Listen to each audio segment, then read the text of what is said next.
नमस्कार दोस्तों। भारत में इस समय चुनाव का माहौल है। दुनिया में ऊर्जा संकट है, लेकिन भारत को इससे कोई फर्क नहीं पड़ता क्योंकि हमारे यहाँ चुनाव मतलब सबसे इम्पोर्टेंट मुद्दा है। लोगों के लिए सिलेंडर नहीं मिलना कोई प्रॉब्लम नहीं है जी। अगर चुनाव ना होते तो ये पेट्रोल डीजल के दाम भी बहुत ऊंचे उठ जाते। हमें पता है कि पेट्रोल डीजल के दाम जो है आगे चुनाव होते ही हो सकता है कि बढ़ जाए। प्राइवेट पेट्रोल पंप के दाम हम ऑलरेडी बढ़ चुके हैं। कहीं कहीं पर 100 रुपए और 100 रुपए को भी पार कर चुके हैं। भारत सरकार अभी तक पेट्रोल प्राइस को नहीं बढ़ाई, इसके लिए उनका धन्यवाद देना चाहिए और उनसे अपेक्षा करनी चाहिए कि ये दाम वो तब भी ना बढ़ाएं जब बंगाल का चुनाव खत्म हो जाए। हम आपसे अपील करते हैं कि ऐसा ना हो। खैर, ये सिर्फ और सिर्फ इस चीज का मुद्दा नहीं है कि किसके प्राइसेस बढ़े हैं किसके नहीं बढ़े हैं। ये मुद्दा है राजनीति का। भारत में इस समय राजनीतिक बदलाव की आवश्यकता है। हर भारतीय इस चीज को महसूस करता होगा, लेकिन कहीं ना कहीं अपने अंदर ही सिमट कर रह जाता है क्योंकि जब भी वो चैनल को खोलता है तो मीडिया में सिर्फ और सिर्फ पाकिस्तान या फिर दूसरी चीजें चल रही होती हैं। तो भारत के जो पर्सनल मुद्दे हैं, चाहे ऊर्जा संकट है या फिर भारत के बेरोजगारी का मुद्दा है, भारत के युवाओं को इस समय जॉब नहीं मिल रही है, अच्छी फैसिलिटीज जो है वो अवेल नहीं कर पा रहे, अच्छा कमा नहीं पा रहे, तो इन सब मुद्दों पर कभी राजनीति नहीं हो रही है। सिर्फ और सिर्फ इस चीज पर हो रही है कि भाई रिलीजन कौन सा है हमारा, हम क्या खाते हैं, हम मीट क्यों खाते हैं या मीट क्यों नहीं खाते हैं, या इन्हीं सब मुद्दों पर जो है चर्चा हो रही है। चाहे हिंदू हो या मुसलमान, इस देश का हर एक नागरिक सिर्फ और सिर्फ इन्हीं मुद्दों को मान रहा है, या तो फिर उसके कान में और दिमाग में डाल दिया गया है कि यही मुद्दे इंपॉर्टेंट है। उसके लिए उसकी रसोई इंपॉर्टेंट नहीं है, उसके लिए महंगाई इंपॉर्टेंट नहीं है। खैर, महंगाई हमारे देश में उतनी खास नहीं है, बस हमारी कमाई बहुत कम है, इसलिए महंगाई बहुत ज्यादा लगती है। ये भी एक क्लियर बात है। तो कमाई के हिसाब से महंगाई तो है ही। खैर, बेरोजगारी एक सबसे बड़ा मुद्दा है, लेकिन सरकार अभी सिर्फ और सिर्फ बंगाल के चुनाव में बिजी है और चुनाव के बाद वो किसी और चीज में बिजी हो जाएगी या फिर कोई और चुनाव आ जाएगा जिसमें वो बिजी हो जाएंगे। प्रधानमंत्री हमेशा की तरह कोई प्रेस कॉन्फ्रेंस देना नहीं चाहते, वो मीडिया के सवालों का जवाब नहीं देंगे और अगर देंगे भी तो गोदी मीडिया पे चैनल पे आके सिर्फ भाषण देंगे और इसी चीज को देश विकास बोलता है। यही विकास हुआ है अभी तक। राजनीतिक विकास के नाम पर हमारा प्रधानमंत्री अब कोई प्रेस ब्रीफिंग नहीं देता है, कोई भी चुनाव के अलावा और कोई भाषण नहीं होता। भाषण भी होता है तो सिर्फ उसमें व्यक्तिगत छीटाकशी होती है और इसी के ऊपर आज का हमारा वीडियो है। भारत में कोई भी पार्टी या कोई भी नेता सिर्फ व्यक्तिगत छीटाकशी और आलोचना में बिजी है। राहुल गांधी जब भी कोई भाषण देते हैं व्यक्तिगत छीटाकशी के बगैर, मोदी की और उसके पिछलग्गू नेताओं की आलोचना के बगैर उनका कोई भाषण पूरा नहीं होता। वो बिल्कुल उसी तरह बिहेव कर रहे हैं जैसे मोदी और उसके पिछलग्गू नेता हमेशा से करते आ रहे हैं। वो सिर्फ और सिर्फ नेहरू गांधी परिवार के ऊपर छीटाकशी करते हैं, व्यक्तिगत छीटाकशी करते हैं और अपनी मोरालिटी को इतना डाउन कर चुके हैं कि हम कुछ भी जो है एक्सपेक्ट कर सकते हैं, कुछ भी कह सकते हैं वो किसी के बारे में।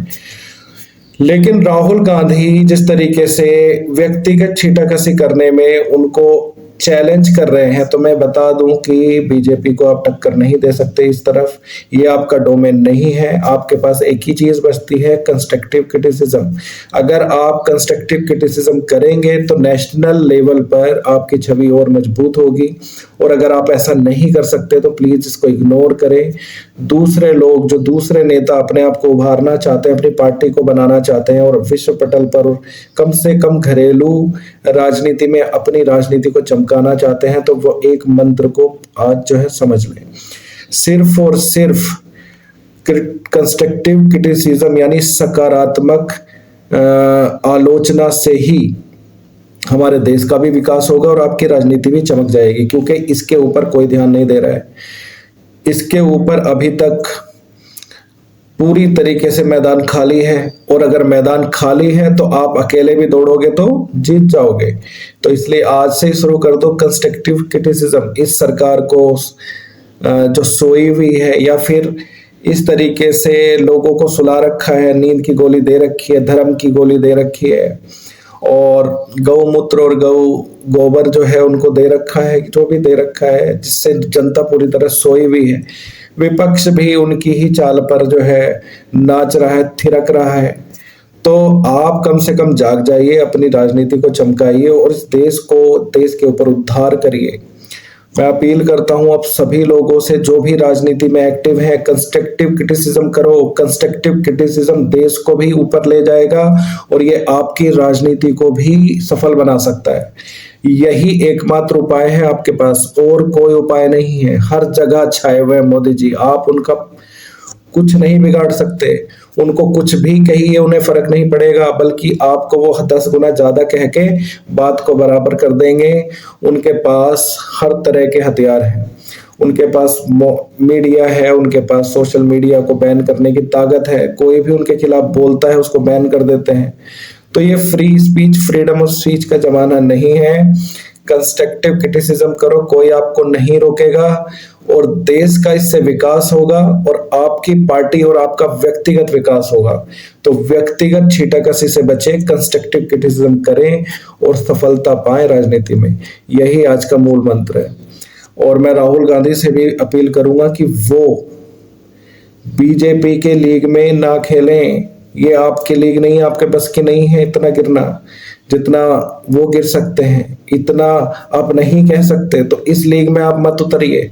आप कंस्ट्रक्टिव क्रिटिसिज्म करिए। देश के अंदर सरकार ने इतनी गलतियां की हैं और रोज कर रही हैं, आए दिन कर रही हैं। उनको राष्ट्रीय मुद्दा बनाइए, उनको मास अपील में कन्वर्ट करिए। अब इतनी सारे मुद्दों पर हम इतना सारा कुछ बना सकते हैं, एक बड़ा रिवॉल्यूशन खड़ा कर सकते हैं, क्योंकि हमारे पास सोशल मीडिया की ताकत है।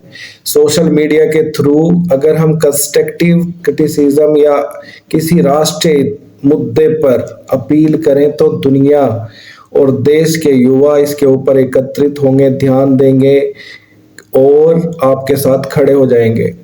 तो आपके लिए भी यही एक हिदायत है, यही एक तोहमत है जो मैं लगा रहा हूं, क्योंकि इससे कोई बदलाव नहीं होगा। मोदी जी कितने जादूगर हैं, मोदी जी कितने गिरे हुए हैं, इससे कोई फर्क नहीं पड़ेगा। राजनीति में हर कोई गिरा हुआ है और जितना ज्यादा कोई गिरा हुआ है उतना ही ज्यादा वो चमक रहा है। जैसे कि अब देख लो राघव चड्ढा को, जिसने चड्ढा उतार दिया या चड्ढा पहन लिया, पता नहीं क्या किया उसने, और एक गधे की तरह बीजेपी में जाके शामिल हो गया। उसको पैसे भी मिले होंगे और मंत्रिमंडल का एक झांसा भी दिया गया होगा, और वैसे भी वो देख के लगता ही था कि वो जिस तरीके से सोशल मीडिया टाइप के जो वो स्टंट कर रहा था कि मुझे तो एयरपोर्ट पे सस्ती चाय चाहिए, तो भैया एयरपोर्ट पे क्या करने गए हो तुम? सस्ती चाय पी चाहिए तो 10 रुपए की चाय हर टपरी पे मिलती है, वहां पी लो। हाँ जी, ये तो 28 दिनों का महीना है, 30 का होना चाहिए। ये सब मुद्दों पर वो जब बात कर रहा था उससे पता लग रहा था कि उसकी राजनीतिक गहराई कितनी है।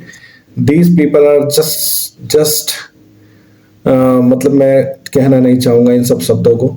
तो मैं यही कहूंगा कि राघव चड्ढा इतना खास और इम्पोर्टेंट देश की फिगर नहीं है। इम्पोर्टेंट सिर्फ आप हैं। आप समझिए कि भाई किस तरीके से राजनीति को बेहतर करें, और देश के युवाओं से मैं अपील करूंगा कि जो ज़रूरी मुद्दे हैं उनकी वीडियो को शेयर करें। जिस तरीके से बेरोजगारी का मुद्दा है, या हमारी जो आय है जो 2000 या $2500 प्रति वर्ष है, एक औसत आय, किसी किसी घर में 1000 रुपये महीना जो है 2000 रुपये महीना में लोग गुजारा कर रहे हैं। बहुत बुरा हाल है। इस चीज़ को मुद्दा बनाइए, अपनी आय को बढ़ाने का मुद्दा बनाइए, उसके ऊपर काम करिए, ऐसी वीडियो शेयर करिए। तो इसके ऊपर जब आप काम करेंगे तो ये एक नेशनल मूवमेंट में कन्वर्ट हो सकता है, और आपकी जो इस समय की माली हालत है उसमें कुछ सुधार आ सकता है। तो इसी नसीहत के साथ मैं आज की इस वीडियो को समाप्त करता हूँ। Please like, subscribe and follow. If you like our video, please comment below, because it takes a lot of time and effort. Thank you.